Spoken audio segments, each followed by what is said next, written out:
Paz, Senhor, irmãos. O departamento de hoje, todo terceiro domingo, é o milagre do pastor. O Ministério Infantil, hoje, que é o terceiro domingo, nós fazemos uma pequena apresentação de coisas que nós temos aprendido, né? Embaixo da palavra de Deus, versículo, aquela coisa. E hoje nós vamos fazer uma apresentação aqui. Eu queria convidar também todos os pais e crianças de 2 a 8 anos. 9 horas começa o Ministério Infantil, de 9 às 10 tem um louvor, tem um tanto de coisa, depois 10 às 10 e meia um lanche, e a partir de 10 e meia até terminar o culto aqui, nós temos na escola as salinhas divididas por faixa etária para aprender a lição daquele domingo. Então, conto com a colaboração dos pais. Os pais que têm filhos que estão aqui, vocês estão perdendo, tá bom?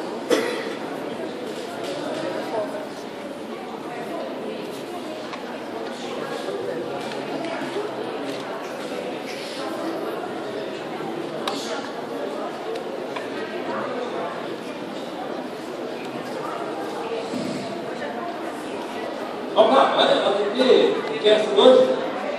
Isso aqui é chique demais. Amen.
pais dessas crianças, vão seu braço, os pais, a mãe.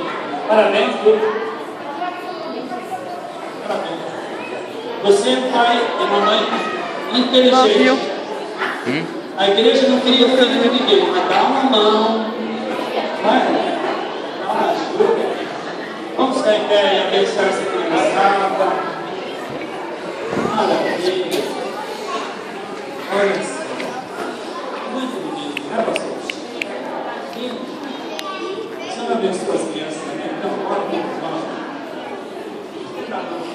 Pai, em nome de Jesus Cristo, abençoa as crianças, seus pais, sua mãe. Aqui, Deus, tem o futuro dessa igreja, tem pastores, tem levita. Eu quero que o Senhor acrescente saúde na vida de cada um. Amém. Que eles possam ter inteligência do Senhor cantor na mente dos seus filhos. Por isso nós estamos reunidos essa igreja tão maravilhosa para agradecer ao Senhor Jesus Cristo para sempre. Amém. Obrigado, pastor. Agora então, professores, parabéns. Viu? Olha, a gente fica aqui, a equipe fica lá embaixo cuidando dos nossos filhos, né? Se bem que lá tem ar-condicionado também. Você não foi lá ainda? Vai lá.